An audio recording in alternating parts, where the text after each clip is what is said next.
মামলার বিষয়ে জানাতে আদালত প্রাঙ্গণ থেকে যুক্ত হচ্ছেন সহকর্মী মাইনুদ্দিন আরিফ। আরিফ, আজ এই পর্যন্ত কতগুলো মামলার খবর পেয়েছেন সে বিষয়ে বিস্তারিত জানাবেন আমাদের।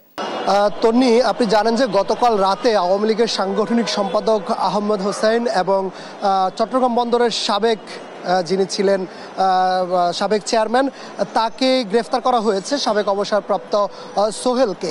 দুজনকে পল্টন থানায় একটি মামলা হয়েছে গত 20 জুলাই যুবদল নেতা হত্যা মামলায়। সে হত্যা মামলায় তাদেরকে গ্রেফতার দেখানো হয়েছে এবং কিছুক্ষণ পরে তাদেরকে আদালতে নিয়ে আসা হবে এবং আদালতে নিয়ে আসার পরে পুলিশের পক্ষ থেকে 10 দিনের রিমান্ড আবেদন করা হবে এবং রিমান্ডে জিজ্ঞাসাবাদে আরও অনেক এই সঙ্গে কারা যুক্ত ছিল সেগুলো বের হয়ে আসবে।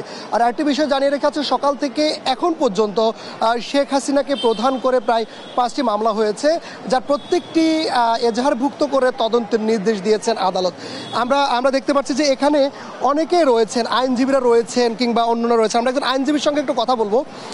আপনারা তো প্রথম থেকেই প্রত্যেকটা মামলার সঙ্গে যুক্ত আছেন, আজকে কি কি মামলা হয়েছে, কোনটা ফাইল করেছেন? দেখুন, বিগত জুলাই মাসের যে বাংলাদেশের ইতিহাস একটি হৃদয় বিদারক একটি মাস ছিল আপনারা জানেন, এবং ঢাকার যে প্রায় 52-54টা থানার এই থানাগুলোয় আপনার অসংখ্য মামলা কিন্তু দায়ের হয়েছে বিভিন্ন ঘটনাস্থলকে কেন্দ্র করে। বিভিন্ন জায়গায় যে হত্যাকাণ্ডের শিকার হয়েছে, নির্মমভাবে গুলি খেয়েছে, আপনারা দেখেছেন যে হেলিকপ্টার যোগে গুলি হয়েছে, পথচারী পারাপার হচ্ছিল গুলি খেয়েছে, শিশু বাচ্চা, কর্মচারী, ভ্যানওয়ালা, রিক্সাওয়ালা কেউই কিন্তু বাদ যায়নি। এই যে নির্মমতার কারণেই কিন্তু আজকে আদালতের দৃশ্যপট চেঞ্জ হয়ে গিয়েছে। লাইক আজকে সকাল থেকে আমি যেটি দেখেছি, আমি নিজেও একটি মামলা দায়ের করেছি মিরপুর থানার অধীন বিজ্ঞ মেট্রোপলিটন ম্যাজিস্ট্রেট আদালত 16 নং জনাব মেহেদী হাসান স্যারের কোর্টে। এবং এখানে আপনারা জানেন যে ভিন্ন ভিন্ন যেহেতু স্থান, ভিন্ন ভিন্ন যেহেতু ঘটনা এবং উদ্দেশ্য, তাদের লক্ষ্য কিন্তু একটাই, যে হত্যা।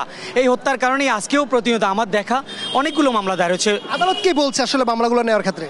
এখন যেটা হচ্ছে যে বিজ্ঞ আদালত যে আদেশ সেগুলো দিচ্ছেন, এই ঘটনার শুনে আদালত অনেক সময় আদালত স্থলে আমরাও তাদের যে আবেগ, তাদের যে বক্তব্য, এতে অনেকের চোখে পানি আসছে, চোখে ঢল নামছে, এবং পাশাপাশি আদালত যে এফআইআর হিসেবেই নিচ্ছে মামলাগুলোকে।